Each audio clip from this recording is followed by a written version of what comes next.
Good morning, everyone. Thank you again for coming out to the second of our Hutchinson Reno County Legislative Forums. I'm Deborah Tufel with the Hutchinson Reno County Chamber of Commerce, and it is a pleasure to welcome you all here this morning. I would like to start off by thanking our presenting sponsor, AT&T, as well as Hutchinson Regional Healthcare System for always supporting these events, as well as to the Hutchinson Community College and their staff for allowing us the use of this great facility this morning.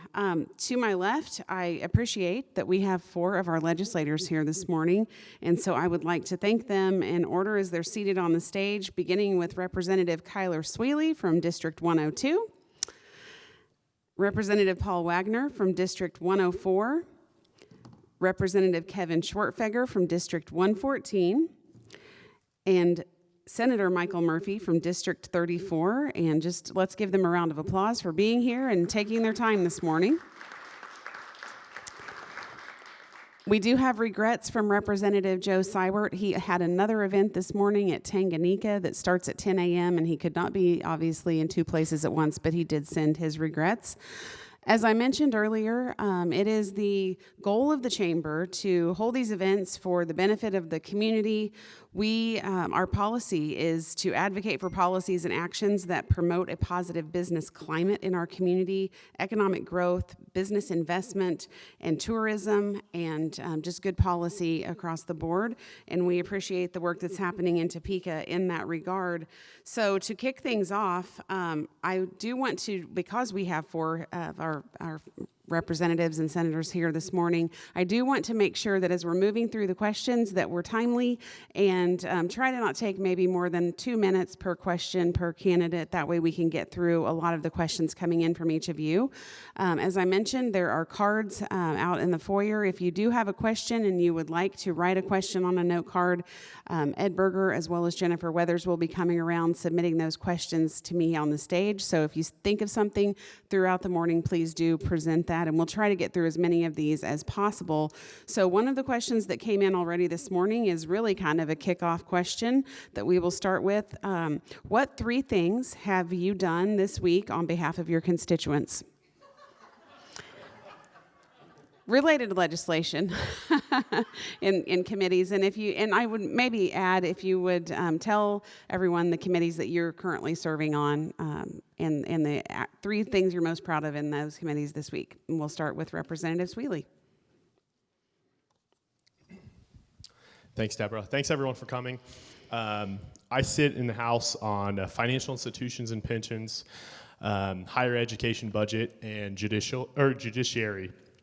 So things I'm kind of the most proud of this week is the property tax relief that we voted on in the House yesterday. So there'll be 2 bills coming through, and I would assume that the property tax question will come up, so I won't go into too terribly deep detail.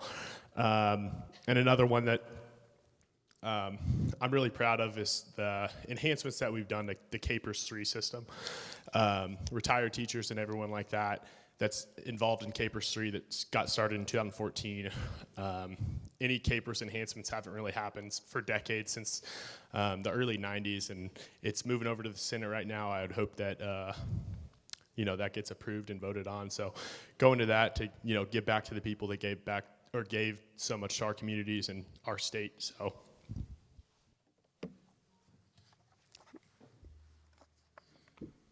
As far as this week, that's a good question. As far as, of course, I am on Fed and State. I am on House elections, the House Insurance Company, and the higher ed budget, which, of course, this time of year, higher ed budget is done with its work, and so there's nothing new there. I would, frankly, highlight some of the work the Elections Committee has done.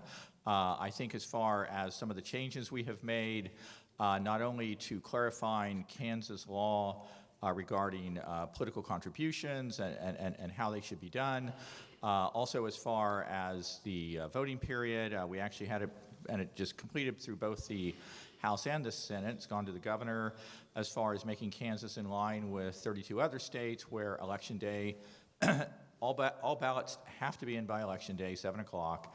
No exceptions. It just makes for a more clear and logical process, much smoother, I think, as far as, and just much more sort of clearly transparent, which, again, a lot of your concerns about election integrity are not as commonly voiced as they had been maybe a few years in the past, from 2016 or 2020, but they're still out there, and I think it's wise to deal with that. Further, this is a very kind of Waggoner-ish thing, but actually just got from legislative research. It's a breakdown on sports wagering, which is, was up in 22. They're up for renewal in 27, and when you really see the numbers, it is going to be something that I'm sure the legislature is going to weigh in on, and I expect to be a big part of that, just simply because I've been running the numbers with some of the other reps and some folks in the Senate, and I think we have a good case to change the formula. So, thank you.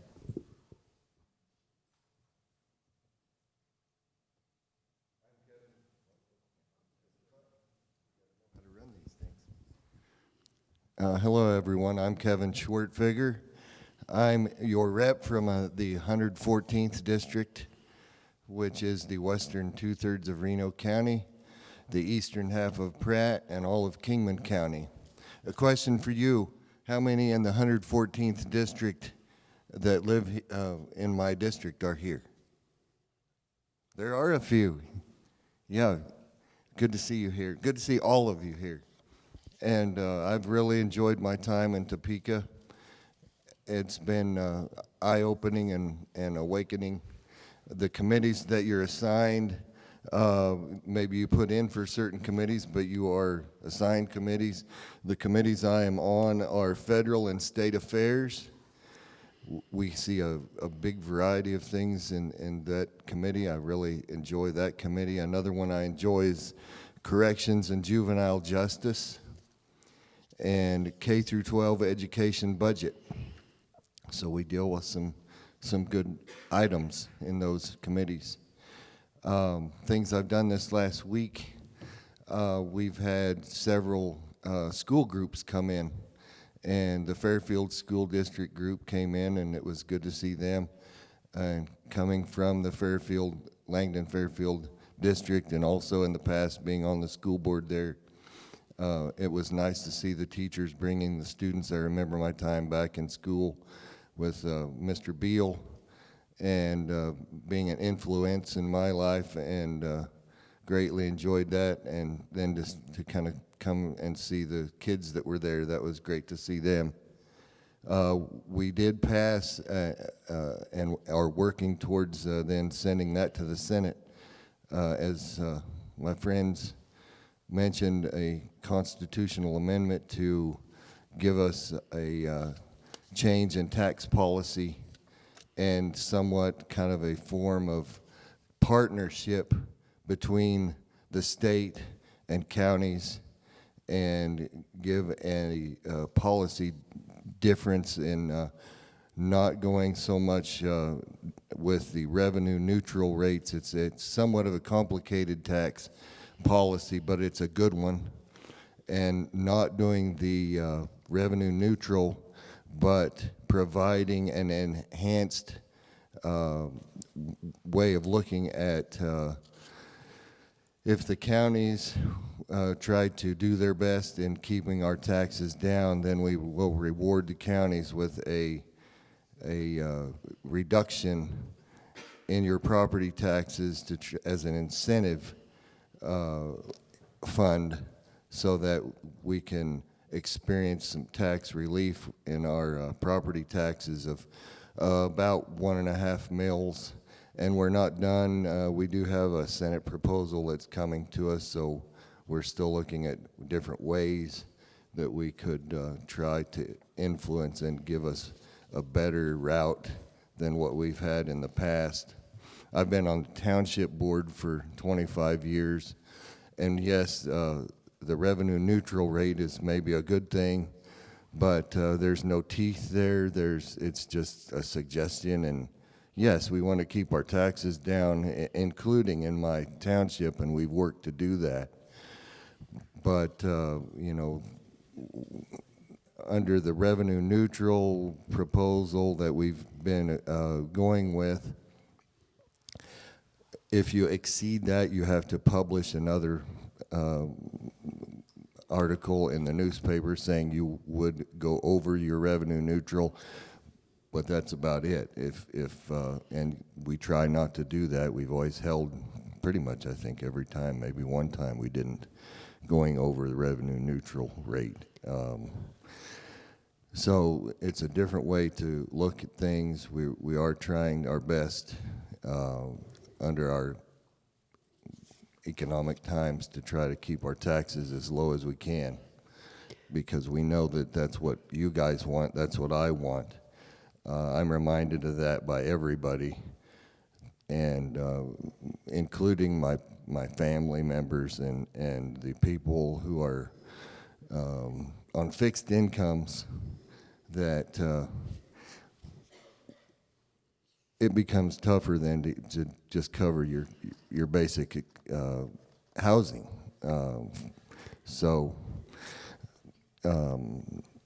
Representative Schwertfeger, I think we're going to come and back I to can that keep property going tax on and subject. on, but We'll come back to property tax in just a thank you. moment. Senator Murphy? Thank you. I serve on public health, and then there's a new committee called COGE, which is a committee on government efficiency, and it's based off of the federal DOGE committee. Then I'm also on Fed and State on the Senate side, and then I finish up my fourth committee is education. It's kind of hard to just pick out three things. We've done quite a bit of good work, working really hard in the COGE committee to try to look for waste, fraud, and abuse, and we're finding quite a bit. And the big thing there is, of course, is that's our tax dollars that are being wasted or being fraudulently taken, and as we can clean those things up, that enables us to lower taxes or do some other things that maybe need to be done that are being left undone. We did pass out of the Senate this week the SCR 1611 for changing the way that Supreme Court justices are picked, and that would probably the big thing. And then like Paul mentioned, the 3-day we passed it out of the Senate as well, the 3-day rescission of the grace period. I think it's an important thing. A lot of people say, well, you're infringing on people's rights and their ability to vote and all like that. I look at it as a protection, because many times the post office never got the ballot postmarked. And so if you drop your ballot in the mail on Monday in good faith, figuring it's going to get there by Friday, and the clerk picks it up out of the mail on Thursday and there's no postmark on it, it gets discounted. You lose it. And so I think it's best that we have that date certain at 7 o'clock on Election Day, and that way, if you're going to vote, you get it in time, or drop it in a drop box, or drop it at a polling place, and protect your vote. All right, thank you. So some of you touched on property tax just a little bit. Property tax questions didn't come in from the audience last week, but this week they're coming in droves. I think that's because assessments went out, and one of you mentioned the state mill portion of the local property tax is about 1.5 mills.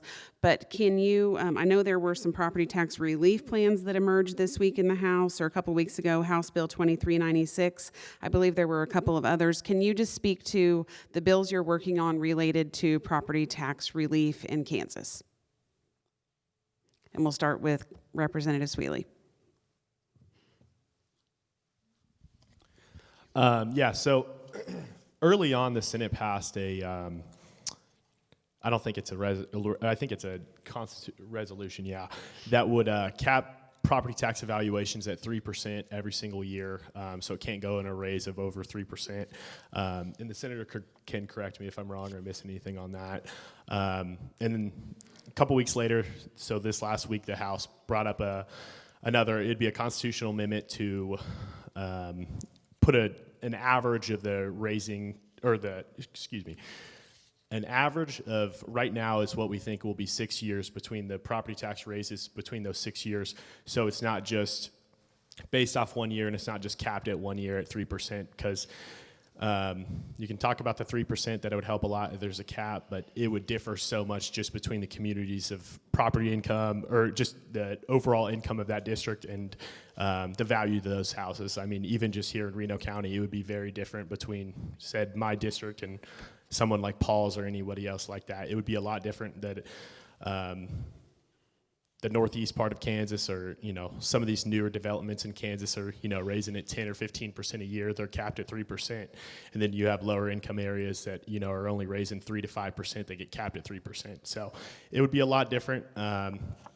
Personally, I like the average going forward more. It'd be out through 6 years is what we think right now, but putting an average for that, and then also giving the incentive for being a revenue neutral local government, which it all plays in the fact that every form of government has to be fiscally responsible, and I don't think we reward that enough. So it's a small step, but I think it's a good step moving forward, and hopefully it passes both chambers. Yes, as much as the earlier representative said, there's two dueling sort of constitutional amendments. Both the House has passed its version, the Senate has passed its. Again, it takes a 2/3 vote from each chamber to get something on the ballot. It's going to be a real trick, frankly, whether either of those make it. And again, those things would just go on the ballot in 25, I believe, where it would be up for a vote, and then anything that would do is still, down the road. I think more to the point, I get home last night, I open the mail, I have our new valuation that it was up like 16%. We live north of town, up off of Plum and 73rd, that neighborhood. I mean, again, Kansas does have a good method as far as, if your assessment seems like, seems like way out of line, you can challenge it, you can fight against it. And again, I will say, I checked my prior, our house, the assessment on it has gone up 36%. I mean, literally since in the last 4 years. I was just kind of like, again, I don't know that much about the housing market, if that's really legit, but again, I would encourage people, to challenge that. That's kind of your first line of defense.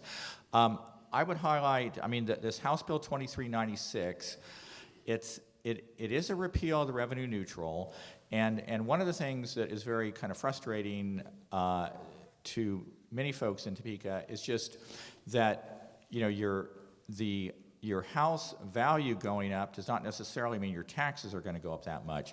That's totally dependent upon what the county government does, or the city government, or the school district does. It's what their budget is divided by the total assessment, gets you what your individual tax is going to be.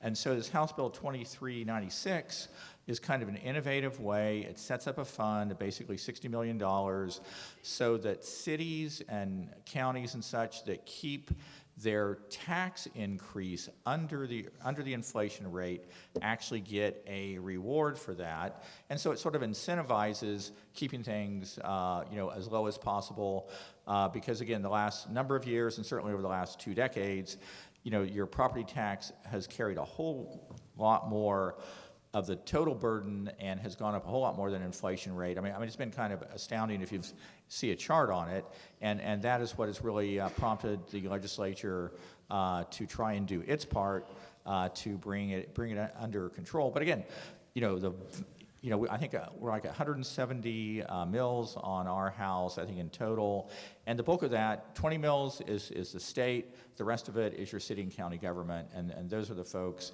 that ultimately you have the most power to make a difference. And I'm going to steal one more thing.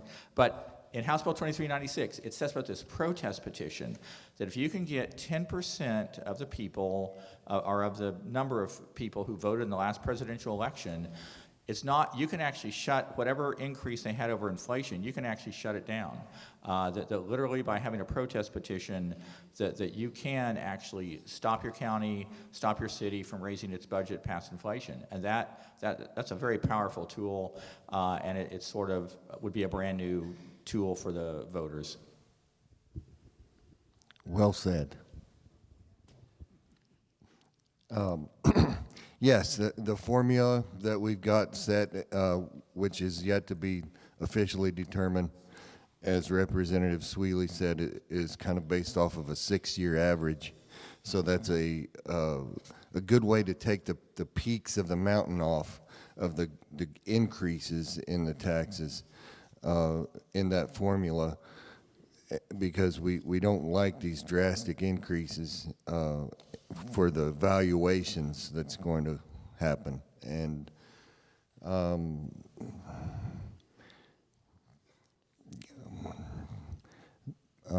I've lost my train of thought, but we've done a lot of work on this, and none of this is on this constitutional amendment is going to come to you to decide in the future on the ballot. So you're going to get to be the ones to make the final decision on this and study this, and it looks like this is a positive step. And one of the things that we're challenged with at the state level, we've got the 20 mil levy for our property taxes, and that goes towards funding our schools. And our schools, our budget, it's over 50% of our state budget, 56. And the senator here could give a better percent of what it actually is, goes to our schools from the property taxes. And we always hear, you know, okay, we can't cut that, and so we've got to maintain that, and that's where our 20 mils at the state level. Your 20 mil property tax from the state goes to education. So that is very difficult to trim. We're trying with this incentivized plan of the 1.5 mils to encourage maintenance of lower taxes partnered with counties and cities in order to make an incentivized way to keep our taxes down. But we're kind of hamstrung with, at the state level, with property taxes of the 20 mils is designated towards the schools. So how do we work with that? So we're trying our best. And that's about all I'll pass this on to the senator. Yeah, thank you. It's a tough situation. There's people that are having to, you know, sell their homes because their taxes have gotten to the point that they can't afford it, and that's just wrong.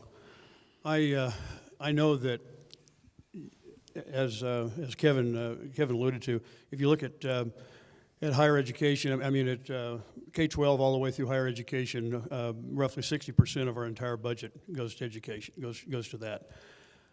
When you look at Medicaid, throwing Medicaid in there, now you're up to about 85%. So if we can't touch any of that, then we're looking at very, very little we can do. So I think what we got to do, I think that's what's important about the COJ committee I'm on, is we're looking, because there's waste, fraud, and abuse in all those. And that's where we can make some savings. I know education is something that's the third rail. That's something you don't talk about, and you can't talk about cutting it, can't do anything else like that. But 10 years ago, our budget was half of what it is today. You think about that. Our current budget is looking at $6.5 billion for education. You know there's got to be some waste in that. In some areas we can better use it. And I think that's just incumbent upon us to do the best we can. There's a Senate Bill 280 that's recently put in that is another way to kind of cap some of this growth. But we understand that there's services that got to be rendered. There's things that got to be done. So it's kind of hard for us to come in and say, well, you can't do this, you can't do that, when sometimes there's things come up that you have to do. You get a disaster, you get a problem, whatever like that. So you can see it's a tough thing to juggle. I think we need to start thinking outside the box and look at a different way to fund these things, because I just feel like property tax makes it where you never own anything. Government owns your property, they own your house, they own your car, and if you're just renting it, and if you don't pay the rent, they come and take it. So I think we need to find another way to fund these things. There are several questions that have come in about education, and there's a clear concern that if the feds close the education department, what will Kansas do to pick up the slack? So I would like each of you to address what you're doing to protect public education. And there's a question about what are you doing to continue working towards fully funding special education, particularly in light of if there are federal cuts? Any one of you can jump in. We don't have to go in particular order. I am on the K through 12 education budget, and we are working hard to keep everything funded, and we've increased funding. I've been told they increased it last year significantly more, and we've been charged to maintain this Gannon court ruling that they had years ago that we cannot cut any and have to keep increasing according to this Gannon court case. So we've done that, and this year we increased. We did put a proposal in my committee that we increase special education funding by $30 million. And that was what came out of my committee. But then when it went to appropriations and they're looking hard at budgets and trying to keep our taxes down, they did trim the 30 million to 10 million. And so we still look for ways to try to always fund it at the highest ability that we can, our special education. But from the general fund of the money that was given towards education in the last year, the increase there, I think they do have enough going forward to cover those expenses in special education. And yes, they do increase every year. I do have family members that need the special education funding, so it's not something that you want to cut. So we did increase it by 10 million. So we do the best we can in providing for our kids and providing that funding that's needed and to comply with the past rulings that's occurred. So we have been working towards that, and I think we're doing a decent job there. You know, in Kansas locally, I think the average cost per student, or what's expended, is around $18,500 per student per year. Of that, of course, that's federal, state, and local. I think the federal part of it is around $1,500 per year. I'm not sure it's mainly lunch programs, and there's a couple different things that the federal government is particularly in with. The elimination of the Department of Education, folks have to remember that the federal Department of Education was just created back in the 1970s under Jimmy Carter. That they do a lot of funding for research, and they're the focus of grants. I don't think the idea of eliminating the Department of Education is going to do away with the grant money per se that they send out. So I think some of the concern, again, I don't know the full details, but I think some of the concerns about funding, I think the money would still come forward, it just wouldn't be from the Department of Education. That being said, the budget, just like Representative Schwertfeger said, is moving forward. And again, it's definitely a tight budget year, but I know the legislature is happy to meet the Gannon basis, and that's what I expect to see at the end of the session. Yeah, I was going to say kind of like what Paul said. I believe that funding towards education came out of HHS prior to there being a Department of Education. And what I've heard is that they would probably just shift, if that gets closed down or whatever, they would just shift that over. So they're not talking about killing that money. They're just talking about the department. Any department like that sucks a lot of funds. And so if you can put that stuff out into other departments and everything like that, it can be done more efficiently. And And once again, we were just talking about property taxes and how people are stressed and strained by that. And then we're talking about needing more money for education. And that's where most of the property taxes goes. So we're going to have to understand that there's going to be a balance, and there's a fine line we're going to have to try to walk between getting enough money and then also allowing people to be able to live.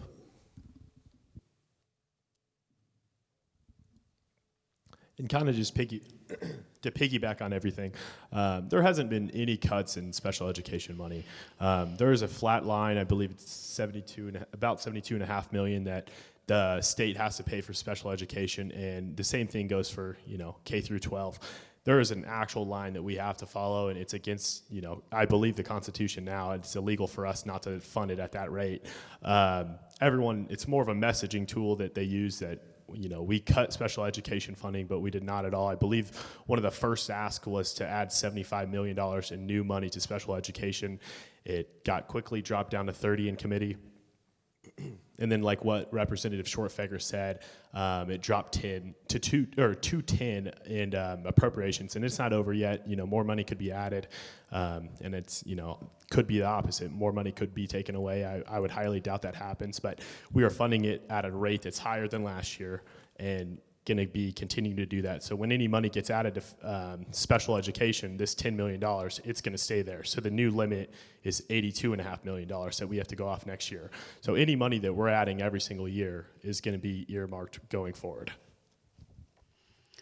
All right, thank you. We're going to move on to campaign finance topic because we've had at least 3 questions in various forms come in on this topic. House Bill 2054 was submitted to increase the limits on certain campaign contributions under the Campaign Finance Act and eliminate such limits on contributions to party committees. I believe maybe Representative Waggoner, that was your bill. So one of the questions that came in is who among your constituents would benefit from proposed legislation on less transparency on campaign finance? And another one in the audience said money influencing politics is a concern for many. How do you explain voting to increase contribution limits and to remove barriers to the PACs on campaign finance? Yeah, no, House Bill 2054 I think is easily misunderstood, and I think is frankly can be intentionally misunderstood. The bill, not only it came from the Elections Committee, for which I'm vice chairman and was official sponsor of the bill, but I also carried it on the House floor. The thing is, campaign finance, there's been a number of recent Supreme Court decisions about it, where the sense that, where giving money is akin to speech, which means that there's a First Amendment right that you have to express your opinion as it would be, and that applies to everybody across the board. So this is like a constitutional issue.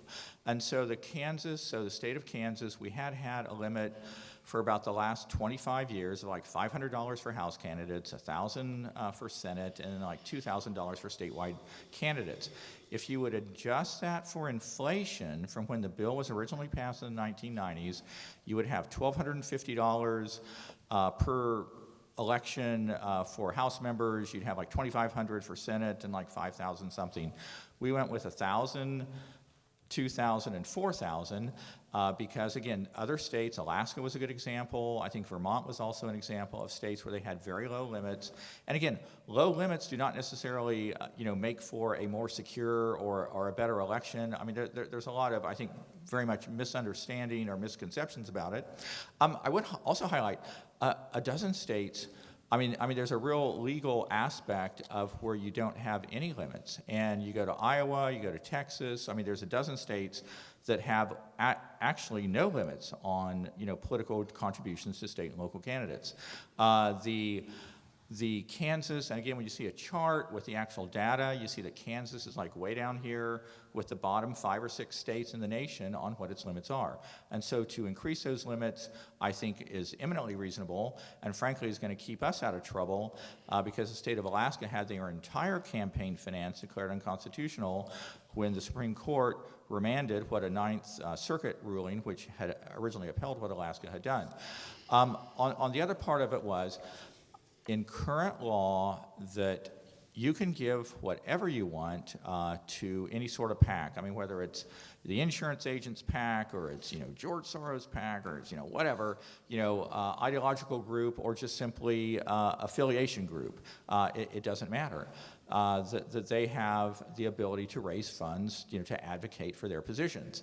What this does, but state parties, there is a limit. I think it's like $15,000 is what the maximum limit is to state parties. And so what HB 2054 did is that it made it where state parties can raise, the donations to them are not limited, by the limit that doesn't apply to PACs. And so on a bigger level, and again, you had Secretary of State's advocate Clay Barker make this point. I thought it was very, and he actually had, it's like his master's thesis was on this whole topic when he was at KU Law School, or he did some paperwork on it, but was the fact that it actually,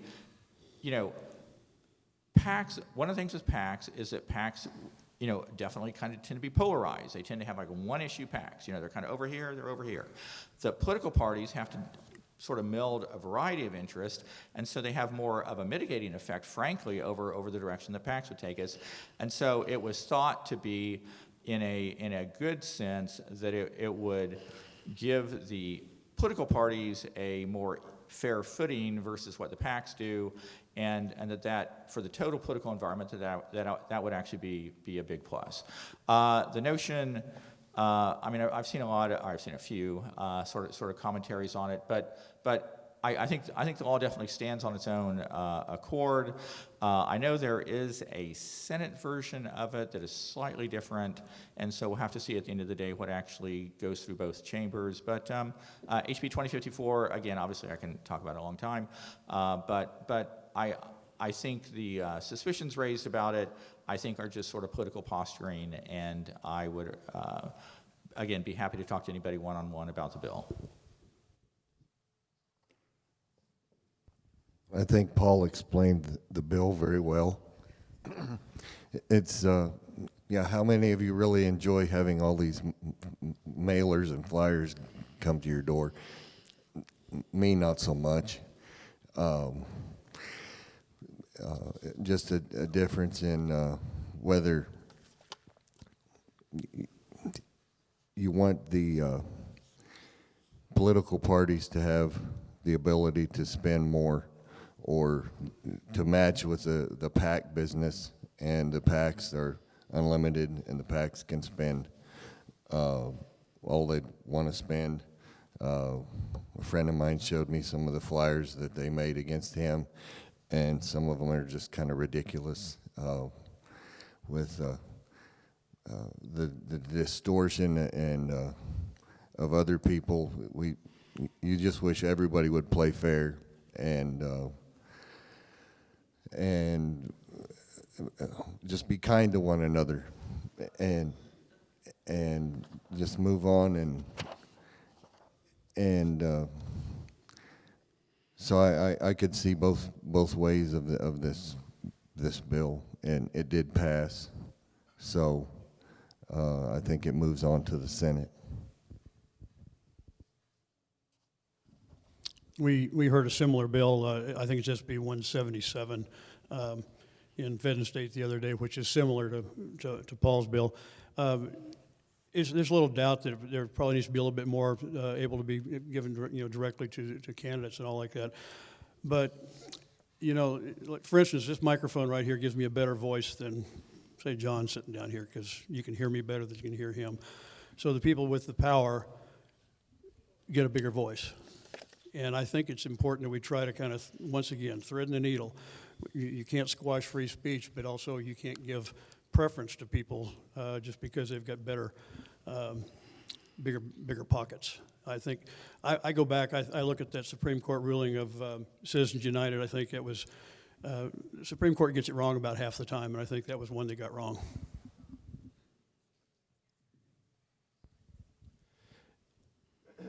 And just kind of touch on that. It was designed to take more power away from the PACs and give it to the party and the actual candidate itself. this isn't a partisan issue that it helps Republicans more than Democrats or Democrats more than Republicans. If you look at it, the minority party in the state of Kansas out-fundraises the majority party year after year, PACs and everywhere. Everything you take into it, the minority party that's a third of members outraises the supermajority, whatever you want to call it. They out-fundraise every single year. Outside money, state money, everything. It's not supposed to, help Republicans only or help Democrats, and, that's what is put out in the newspapers, that Republicans are just trying to raise this and raise that. It's not intended at that at all. Money in campaigns and politics is like water falling through a crack. Water is going to find its way in, and it's going to do it. Nothing you can do to technically stop it. It's the best you can do to avoid just giving PACs ultimate say-so on elections. And, you have local elections or statewide elections that a PAC gets in, and you can't coordinate with them. You can't tell them to stop. You can't tell them anything. So, you pretty much have a PAC speaking on your behalf, and the mailers that people get, everyone thinks it's from you. So it's more designed to get the actual candidate itself and the actual party, speaking the logic and speaking the views and stuff that they have, instead of just having a PAC that you would obviously say is special interest, giving whatever they want to say. So. Okay, moving on to some economic development policy issues. One of the questions from the audience was, has there been any effort to find ways to bring more money into the state? So I want you to address House Bill 2119 had its hearing in the House. It was a bill that would eliminate the affordable housing tax credit, and I believe that bill is now over in the Senate in Senate Bill 283, which then was amended to add not only eliminating the low-income housing tax credit, but also making changes to two of the state's most competitive economic development tools, which are the High Performance Incentive Program and PEAK. So what is your position on tools to help Kansas attract new investment? Who would like to go first? Senator Murphy? Thank you. Well, I don't know about tools. I was talking at a meeting on Thursday night. I said, who remembers watching Popeye? Remember Wimpy? What did Wimpy say? I'll gladly pay you Tuesday for a hamburger today. Well, honestly, that's economic development. We put money out now and hope that we'll get something better in return. It's sort of like a gamble. Often, in fact, the vast majority of the time, it does not work. I think what really works best is putting an environment with low regulations, low taxes, and something to attract people in. That attracts everybody in, rather than trying to just pick and choose a few winners. I think this is the sort of thing that we need to be looking towards. We have just, this idea of economic development has just grown out of proportion. And you have to understand that we're talking about our property taxes being too high. Well, there's an awful lot of people that pay none. And that's why ours is so high. Because they were given a deal, economic development, and we all pay for it. So I think it's something we need to be careful about and going forward.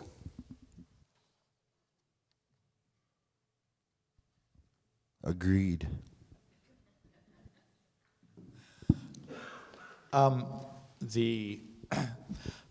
I would sympathize with the sentiments that the senator said, but I will say, the HIP and the PEAK thing, those things have been around for a while, and I think are very widely used. I know the STAR bonds have been something that Kansas is only one of three states that actually do something like that.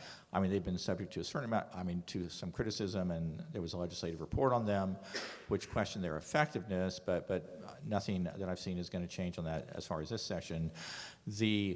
I'm a little concerned, I had heard on the House side that the Senate, because let me jump back one thing. So there was a tax credit plan that was actually voted on in 2022 that was considered fairly innocuous. It was somewhat aimed at low income housing or moderate and low income housing. It would work with counties of like our size and such. It was kind of rural areas, but Reno County would be considered in it. And the fiscal note was going to be like 18 million, 20 million a year, that was it. But as it's turned out that these tax credits, okay, so and apparently it was 25 million, I actually have the old data, but so you do 25 million, but then it's 25 million for those projects for the next 10 years. And so then the projects you do the next year, they get their 25 million for the next 10 years. And so somehow in the wording, it was just stair-stepped, and it was just like, folks on the House Commerce Committee is like, oh my gosh, this has become like $1 billion tax credit program, and it needs to be stopped. And frankly, though, if we don't pass a bill to stop it, it will continue on, and it will be the biggest kind of tax windfall to developers, that the state has ever seen. I would be concerned about the House or the Senate bill jumping in and throwing in the peak and the HIPAA, that you're going to make it so that nothing gets done, which I think is totally going to be to the negative. But again, I think there's a place, incentives, just other states do it. I mean, there are some things you can do, tax abatements that make sense, but in the sense of where you're giving away, the House as it would be, and in the House made a comment where they finally got Commerce to list all of the tax credits that we give out, and it was like $400 million a year, just on economic development. I mean that was a shockingly high number, and so there's definitely some real concern on this, but we definitely need to curb what happened with this this one housing tax credit that got passed in 2022. And one more thing to add to that with the tax credit business, we need to be aware of what we're giving tax credits for, and not just give out tax credits to lure in businesses that maybe aren't really needed or necessary. Some of these smaller deals that are, for example, what I'm getting at is, and maybe you're aware, maybe you're not aware, and this kind of goes by what you would say is a Kansas Doge thing, and hits on what Mr. Murphy said in trying to be as efficient as we can in our government policies and watching what we're doing to lure in good businesses and not just have tax credits and things to lure in ridiculous things. That we have a nearby business in Hutchinson that is pumping cattle manure into the salt mines, and they're getting maybe tax credits for this. This is silly, for the purpose of buying carbon sequestration payments. And I'd like that to be stopped, and it's a slow process to get that stopped. That's a waste of a waste. You have waste, and then this is a waste of a waste. And that's just ridiculous. We have a fertilizer shortage, potentially, and why would we pump fertilizer that is natural to be used by farmers into the ground, into the salt mines that are empty, in empty chambers, for the sake of this falsehood of saving the world from cattle? We just don't think that way in Kansas, and it's a strange California progressive thing. Representative Schwertfeger, I think we'll come back to that topic later. I'd like Kyler to have an opportunity to answer the question about incentives for business investment. Kyler, did you have an answer to that last question? Incentives to business development and the low-income tax credit, both of it kind of? Right. So the House bill was specifically about affordable housing tax credit, but and then the Senate version of it has aimed to take aim at the high performance incentive program and promoting employment across Kansas. So what are your positions if that comes back over to the House with that amendment? Yeah, and I voted yes to repeal the low-income tax credit. Like Paul was saying, this program's just jumped up to, potentially $250 million that we're expending at the state year after year. After 4 years, we're talking about $1 billion. This tax cut that, the legislature did last year was not even $500 million, and we're talking about doing half of that every single year. So the program blew up pretty much because it was a little too friendly to the developer and not friendly enough to people that actually need affordable housing or low-income housing. I think as the program started in 2022, there's a little over 2,200 units that they've built and the state's spent over $220 million. I think each each unit is valued at a little over $220,000. And these are not units that low income or affordable housing can move into and they get some sort of rebate or discount on the price. I mean, they're paying full price for $250,000 lease pretty much, or a mortgage. So it really hasn't done anything for low income housing. The tax credit system on that alone, it's only been used at 40% for actual low income housing. It's used mostly at this point in Northeast Kansas to developers to build super nice, huge apartment complexes that have nothing to do with the rest of the state. I mean, Northeast Kansas is a lot different than here in, Western Kansas. So, and kind of they're trying to make a new program to actually incentivize developers, but also make it for the people that it mattered, affordable housing and low-income tax credits. So there's a project here in Hutchinson that I've spoken to the chairman about. That's not all the way through the funding of that program, but 46 units will be built based still being grandfathered into that program. It will not be getting shut off or anything like that. So going forward, it would be after 2026. But I think the Senate, correct me if I'm wrong, Senator Murphy, but I think the Senate had some second thoughts about repealing that. I believe the committee kind of had some second thoughts. So I don't know for sure if that will go all into the effect, but then kind of talking on the eco-devo of star bonds and business development.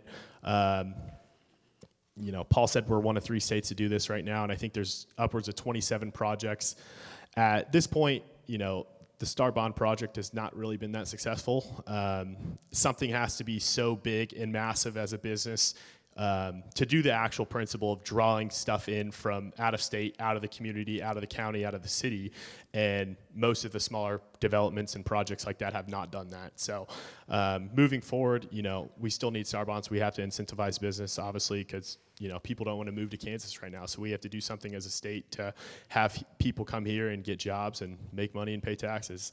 But we'll see what's going forward. I think Star Bonds have kind of slowed down a little bit, hopefully. The legislature's kind of spending more responsibly. So moving forward, we'll see how that goes. Okay. I understand United Way was in Topeka this week talking about the Alice households, asset limited, income constrained individuals in Reno County who are working but still struggling financially due to high costs and low wages.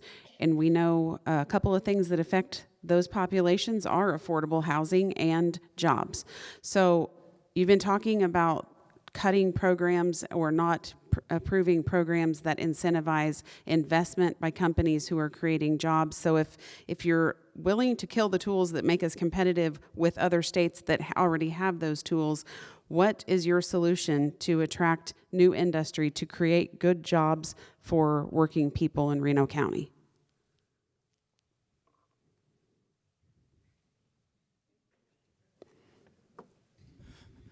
I get it by default. This is an old deal about, what politician brings home the bacon kind of a deal. Kansas is 12th in tax burden on its citizens. Number 12 in the nation. That's pretty high, I think. I don't think we should be near that high. We get back to this point of being... I saw a deal the other day that really caught my attention. It talked about, I'm on the government efficiency committee. Efficiency is one thing, but if we're efficient at something that we don't need, it doesn't help, does it? We could have the most efficient shop that makes buggy whips. Of course, we got Yoder close by, so maybe we can sell a few of them. But by and large, buggy whips aren't necessary, so we're sort of wasting our time, even though we're very efficient.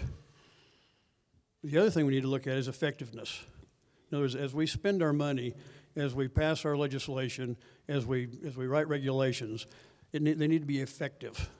And I think it's a kind of a different way of thinking about things. And we're looking at a country who we send an awful lot of money to Washington, and they send a little bit of it back. But they're $36.5 trillion in debt. That's all of our debt. That's not the government's debt, that's ours. And so when we keep holding our hand out, say, well, there's a government program, there's a government grant, there's this, there's that, it's all borrowed money. Why do you think our inflation is so bad?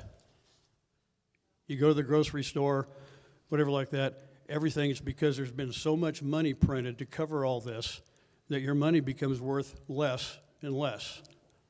At some point, it'll become worthless. And so if we don't do something to start curbing things, like I said earlier, we need to make Kansas a place that people want to come, not special deals for special people. We need to make things where Kansas is a place where people want to come. We grow our population, we grow our tax base. If we just try to keep taking more and more money from the people that are here, more and more people that are here will leave.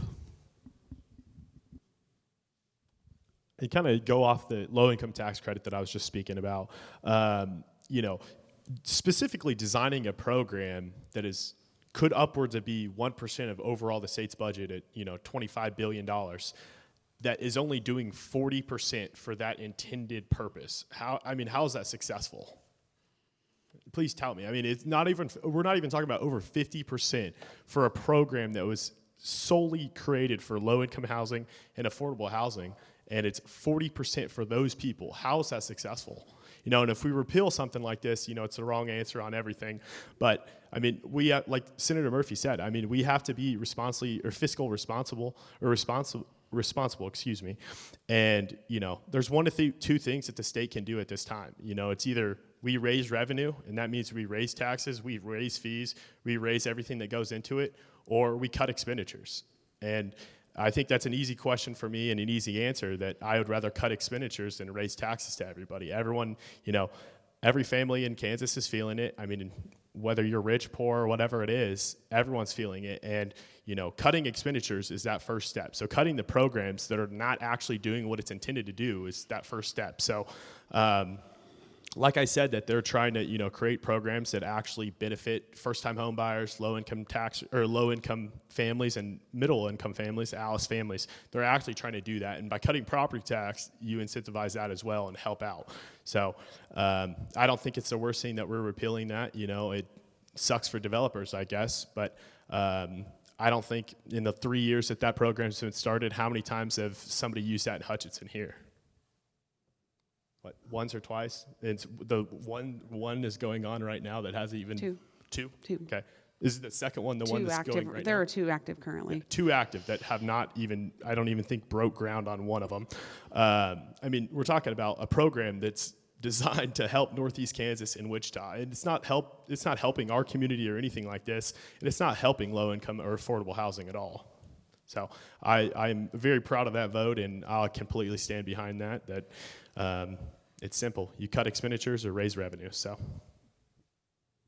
the ALICE acronym, of course, United Way folks were in, and it's very kind of widely used anymore.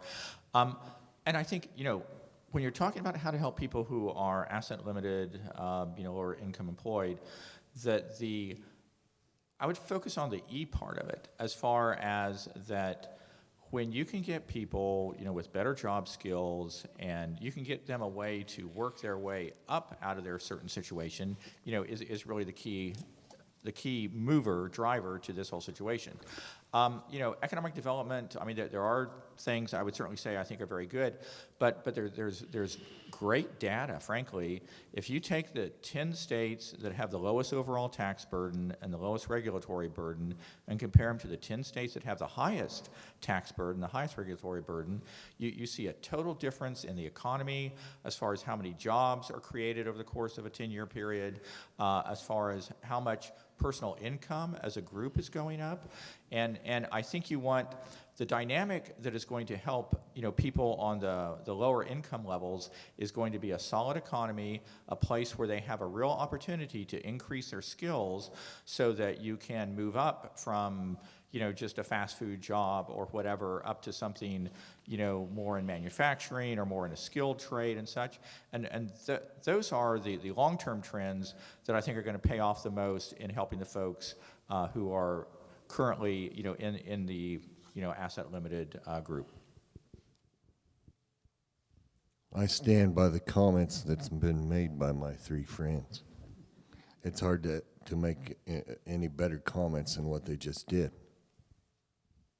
Okay, well, let's move on to another topic that is also related to tax credits, but it's a different take on it. One of the audience members submitted a question about SB 75, so we'll start with Senator Murphy on this one.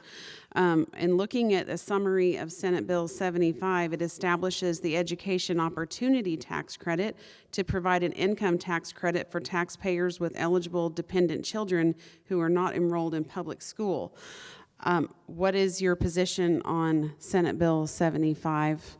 And then I guess this is just a Senate question since that is not a bill over on the House side unless there's an equivalent to it. Yeah, I don't know if there's an equivalent or not. A lot of people call this a voucher system, and it's not. A voucher is when the government gives you, let's say, $5,000, and your kid goes to whatever school he goes to, that school gets that $5,000. That's not what this is. This does not take any money from public schools at all. What it does is it allows people to take some of their tax dollars and go where they best see fit. They're already paying taxes. I've been paying, my youngest left school 24 years ago. I'm still paying school taxes. So, the thing is if you've got children in school, you should be able to direct some of that. You shouldn't have to pay to go to public school and homeschool yourself, your kids yourself. Is there an equivalent of that bill over on the House side? And if not, we'll move on to the next topic. Yeah, if it passes the Senate, it will come over to the House, so we'll consider it at that point. But I don't know much of the details. I don't think you guys heard about it. Okay. Yeah, from the understanding of most part that I've heard, Senator Murphy explained it well, that it's not just the voucher system that everyone's kind of used to of school choice. It has passed the Senate. I don't believe that it's going to be taken up in the House, but don't quote me on that. But we'll see. It passed out of committee, but it has not gone to the floor. Okay, so earlier in your comments, you addressed SCR 1611, and a question came in from the audience. Please explain why you want to change how Kansas Supreme Court justices are chosen. And a follow-on question from another audience member, is there a risk judges will become more partisan if the rules around selecting judges are changed? So can you please state all of your positions on that bill or the equivalent of it in the House? Historically, the first 97 years of our state, we had direct elections for our Supreme Court justices. The next 67 years, we changed to what they call a Missouri-style model, in which a small group of lawyers get together and decide who they would like to choose to be your Supreme Court justice. They get input from the governor. They proceed then from that small list that's been provided by a small group of lawyers that meet in Topeka to submit those names that they come up with to be your Supreme Court justices. It's more democratic if we allow you to vote on this subject, and what would you like to have as a more democratic process for the citizens of Kansas to choose who their Supreme Court justices are, not for some small group of lawyers, not for us as legislators to choose, but for you as Kansans to choose. Is this going to lead to more partisanship? No. It just gives you a choice. Why would we not give you a choice? Why do we say, oh, this little group of lawyers, you decide over here? No, this is ridiculous. This is a ridiculous system that we've had set up. And that's just my opinion, but you get to decide if we change this, if we vote on this. Yeah, I would jump in. You have to realize, I mean, part of the background on this, the Kansas Supreme Court is literally the most overturned Supreme Court of all 50 states, as far as rulings from the Kansas court going to the Supreme Court, the national in D.C. The Kansas Supreme Court, the selection process is Schwertfeger, it's a very odd process. It's a 9-member committee, 5 of whom are lawyers, 4 are normal people, and from there they are, regular folks who then provide 3 names to the governor from which he has to select from one of those. It's like 25, 30 states have direct election of Supreme Court justices. I mean, it's a very widely used system. I will grant, I can think of examples like in Wisconsin and such where it ends up being, like $1 million political campaigns, on this judge versus this judge. But nevertheless, I think the alternative, personally, I would tend to maybe more have the governor make an appointment and subject to confirmation by the Senate. There's kind of a checks and balances there. But I think in just talking to people overall that the notion of having a direct election, we do it, you vote for Trish Rose, you vote for Steve Becker, you vote for various judges. It is a partisan race. Not all those are partisan, but it is something that goes up to the voters, and you can have somebody running against somebody else, for a judgeship. It's not an odd concept. And again, as the representative commented, in Kansas history, it has traditionally been the way we had done it until the 1950s. And I know Senator Murphy will have some good points on this, just because they're the ones that actually ran this. But just from my understanding,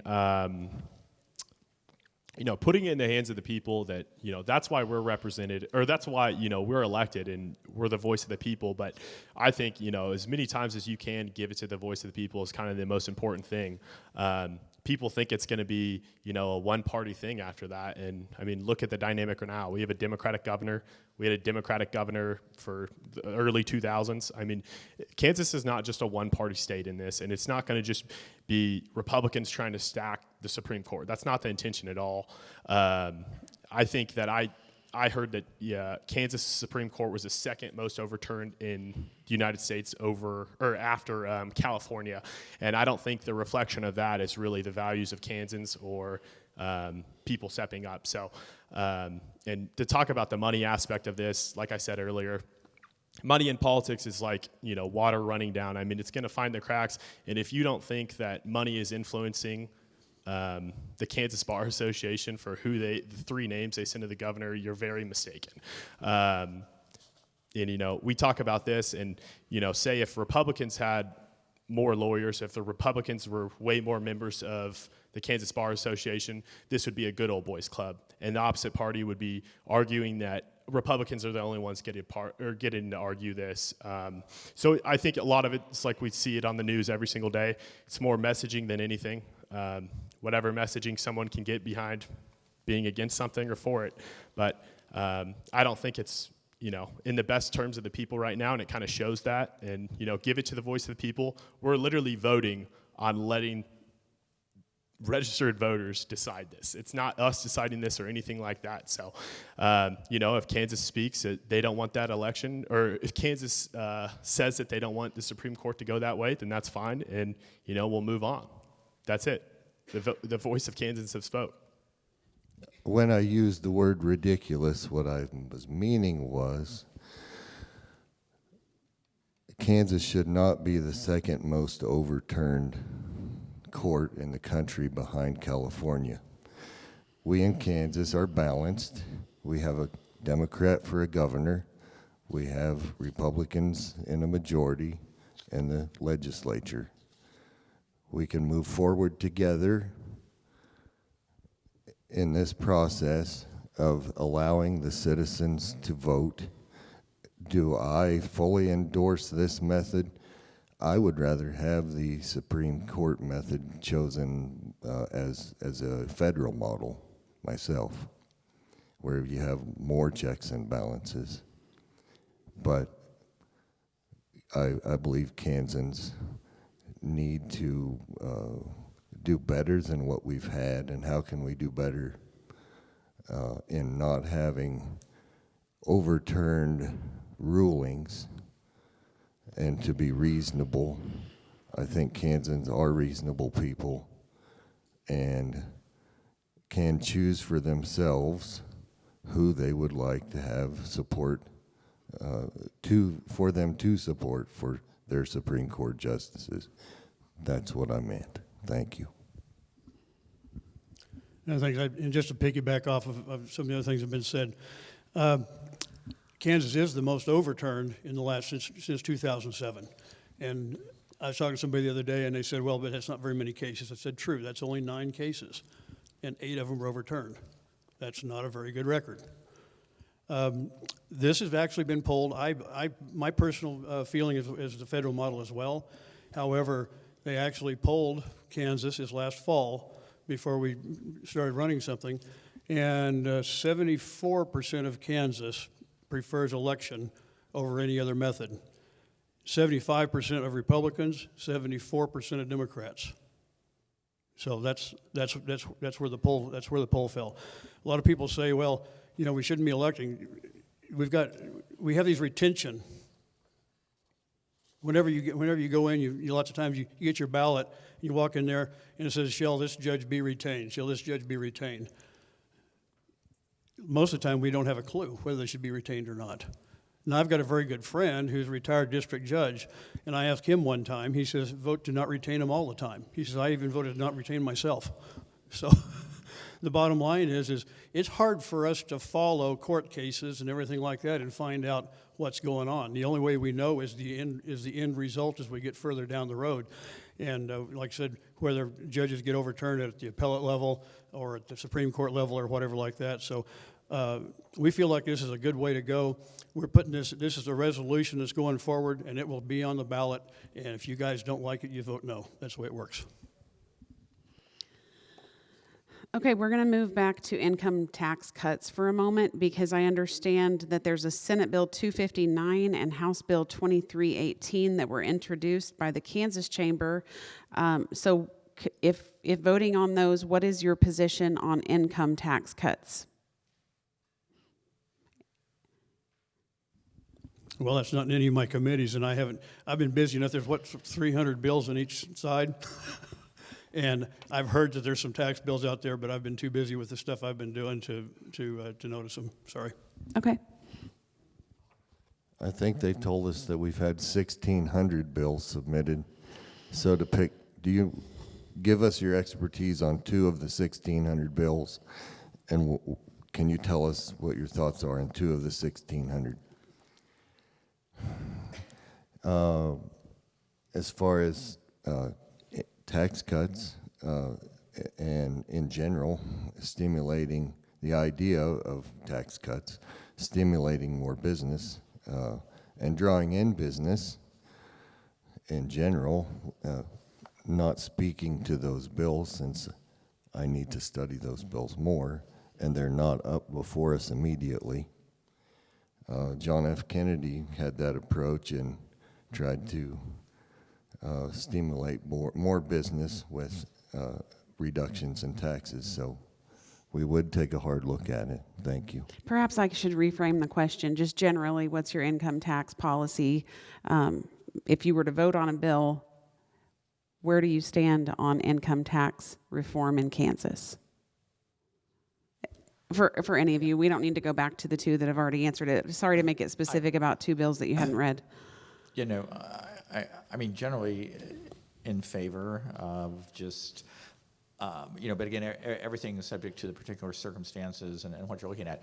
The bills, I actually do know what you're talking about, because I heard a presentation at one of the lunch deals. It actually comes from Eric Stafford from the Kansas Chamber of Commerce was talking about it. It's a model that has been used in North Carolina and a couple other states. It's where basically if the state revenue goes up, I think it's beyond the inflation rate, or a couple percent, 4 or 5, say it's 5% a year. If it goes up over 5% a year, that you actually lower the, that you ratchet down the rate slightly so that you would have hit your target, with the lower rate. And so it's a way to where if revenue is exceeding inflation, it's like on a real run, that rather than just piling up money, which is actually what has happened the last 5 to 7 years in Kansas, that you would use it to have bought down the rate. It's an interesting concept. I know other states. There's I think some things I would say in favor of it. My concern is just where Kansas right now is in this weird situation is where we have this big pile of cash that has been accumulated over the last 5 or 6 years, but currently, tax revenue is about $10 billion a year, and expenditures are like $10.5 billion. We're actually kind of burning through the cash balance. And in a normal state that wouldn't be the case. Where your income is typically exceeding your expenses, but it's a way to it helps keep spending in control, because revenue, typically legislators, as we've seen the last 3 or 4 years in Topeka, if there's a lot of money sitting back in the back, people just say, okay, they just become, okay, sure, we'll vote for this, and you end up piling up a real high increase in expenditures. Again, it's gone up from $7.5 billion to $10.5 billion in like 4 years. It's just on a huge tear. Getting control of that. But again, it is an innovative proposal. It has been done successfully in other states. I think it has a lot of merit. I would just be concerned that right now where Kansas finds itself is not the time to implement it. But again, there has been, that's just my input from a brief hearing that I heard about it from. I haven't heard any hearings on this or anything, so I don't want to go too deep into the detail of the bill other than what Paul said. Overall, obviously I want tax cuts on income tax and property tax, but it starts with, how local government, how state government, how the federal government are spending. I think the things that we've done, hopefully, to keep, revenue neutral governments and incentivizing local governments to do the same is kind of the first step of that.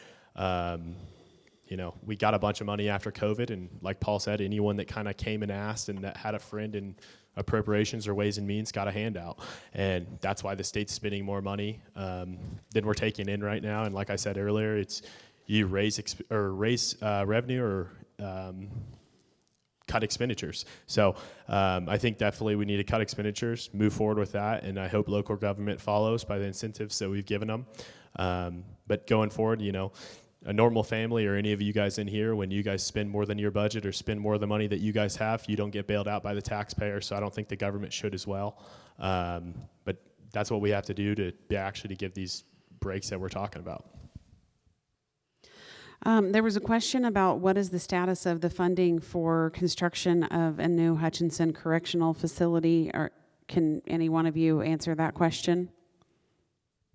So I was talking to the city about this and KDOC just based on my relationship with their budget the last year. And it's pretty much killed right now, so it's not even bringing it up in talks right now between the State House or anything. The big kind of move that we were hoping for was the governor would put it in her budget, and she didn't this year. When the governor puts it in her budget, it was in the last 2 years, I believe, or just last year, it was in the budget for sure. We're talking about around $450 million that the governor left out of her budget right now. But when it's in her budget, it's a little bit easier to get everyone on board. But right now, it's pretty much killed. I'm still working on trying to get that. And the prisons, if you've taken a tour there, if any of you have been there, hopefully not as inmates, but you can tell, we don't have central heating or air there, and there was a proposal to get central heating and air in a building that was, I think, made in 1895, and it's $85 million, I believe. So the kind of question right now that we're asking is, do you slap the Band-Aid on it and hope it gets, 10, 15 more years, or do you do everything and redo it? And, I'm trying to do as much as I can for that for this district because it's in my district, but just kind of at the level right now, it's not really in talks just because it's not the governor's fault or anything, but it wasn't in her budget, and people are just not focused on building a $500 million prison pretty much right now. So. Okay, thanks for that update. Okay, a question that came in about, I guess, where do you stand on increasing the Kansas minimum wage? Just let's kind of fire through these pretty quickly because we have 8 minutes left. Minimum wage is sort of almost an irrelevant metric. I mean, there's a market wage that's out there, and that's actually what moves people up the ladder. I mean, it generally is not a helpful change, and I would see no reason to change it. The proposal, I believe, from the governor and the opposite party across the aisle was to raise the minimum wage to $15 an hour, which is, over 100% raise. And, I do think that people need to make more money and families need to bring in more, but who do you think is going to eat that cost? I mean, that restaurant owner or the business owner is not just eating 100% increase in all wages. They're going to raise prices, inflation's going to go up, prices of meals, grocery stores, every single thing is going to go up when you do that. If the federal model moves up, obviously I'd love to follow that and fight inflation as best as we can. But, I mean, you're pretty much incentivizing more inflation and more prices to go up if you just completely double. There's more stores that have minimum wage workers or younger workers that make minimum wage, and you're talking about raising their expenditures by 100% in just payroll alone. So I can tell you right now that no business owner is going to eat that cost. It's going to be the people that eat that cost. It's going to be the state. So there's going to be a lot of repercussions if we do that. But I have sympathy and empathy for those that are on the minimum wage. But if we increase it, then it's a drastic change for everyone as well. So we need to try to get them in better positions if they can to market wages. And it's a tough situation, but that leads to more inflation. What needs to happen if somebody wants more money is you make yourself more valuable. Really. So we look in California or some places like that have raised minimum wage. I don't know. I voted no for it. How's that? The bottom let's line let is, Senator Murphy answer the question. say again.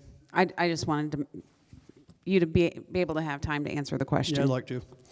The thing is that if you're going to have a free market, that's the way it works. If I have to pay somebody that's worth $7 an hour, if I have to pay them $15, then the person who's worth $18, I can't pay them $18.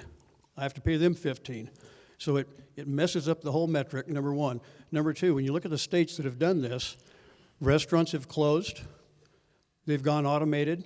You go to a lot of these places out there where they've raised that up. You go into a fast food place, you go up to a kiosk, you push a button, and there's like 2 people in the back that are fixing your food. So rather than having 12 people working in there, there's 2. So how did that work out? All right, thanks for your answers on that. We have time for just one more question. With all the talk of property tax relief, is there any consideration to enhance the homestead refund program?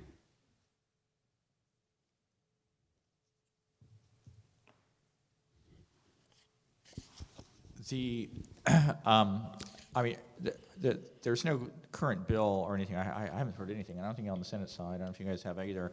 I mean, the only thing that has, of course, the homestead tax relief, and it's kind of a lower income. There's an income limitation, but it gives you like a refund on your property taxes of a certain amount. I think it's capped at $700.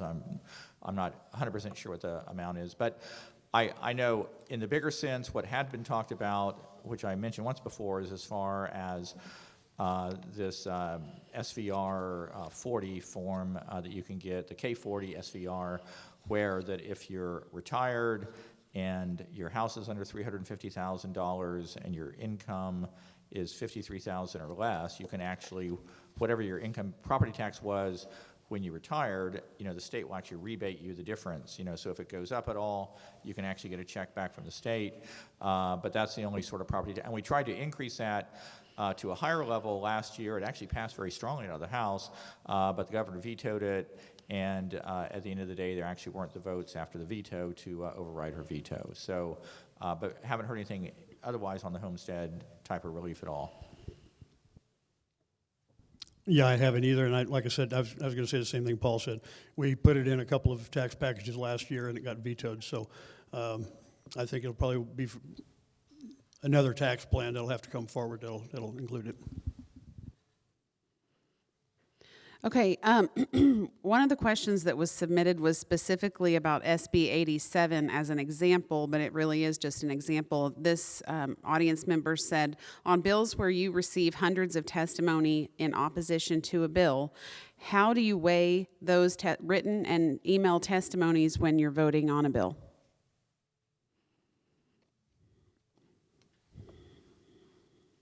I mean, I guess me and the senator are the ones who've been here for a number of years. It's not, you can take a proposal that would not pass the voters, but you can have the activists who show up in Topeka or who have been incentivized by different advocacy groups, which is totally great. I mean, I appreciate them on either side, but who submit testimony. And so it really, it's the gist of the argument, the position and whether it matches what you've told the voters you're going to vote and such. But it's not strictly, we had 100 people here and we had 10 people on the opposite side, so I'm going to go with the 100. The 100 is just strictly an activist number and is frankly irrelevant. I mean, to be honest.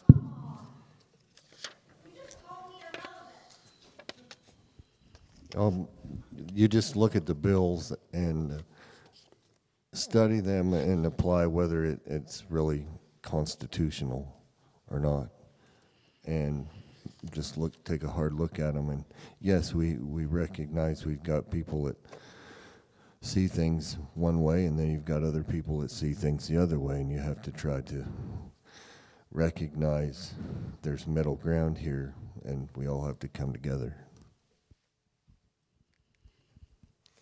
I've been a part of one of those bills that actually came up in committee, not Senate Bill 87, but a bill regarding tenure. I had nobody, maybe one person, but he's pretty active.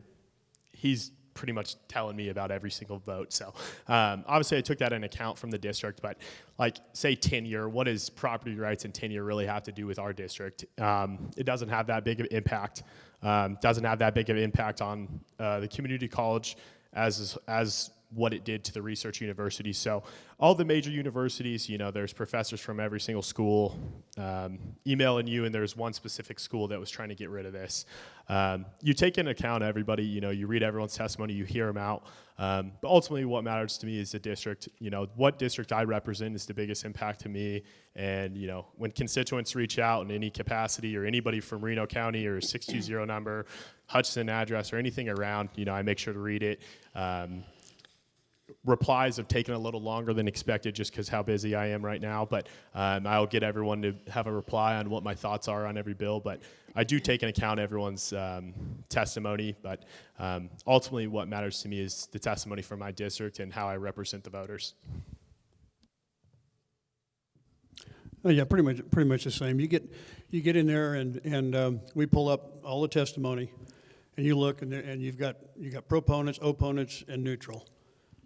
And we listen to the oral that comes before us, and that carries quite a bit of weight because those people have taken the time to actually show up and talk to us. And then you've got written. I don't discount any of that. I read every one. Now, we do live in a representative republic, and so sometimes people have got ideas that are different from mine. You might sway me, you might not. But the bottom line is we do look, we do weigh the bill. There's bills that do that. And the intent is something I like, but I'll vote no on it because it's got some unintended consequences. So I have to kind of look at the whole thing. So just because you're for or against something and I vote the other way doesn't mean I might agree with you. But the bottom line is we just have to weigh the whole thing. All right, well, we have exhausted the time for questions. I really appreciate all of the questions that the audience submitted today. We clearly had more than we could get through. And so if you have any individual questions that did not get answered, I'm sure these gentlemen would be willing to stick around and answer those for you. Please come back on April 26th. We're going to have a session here again as a wrap up to the session.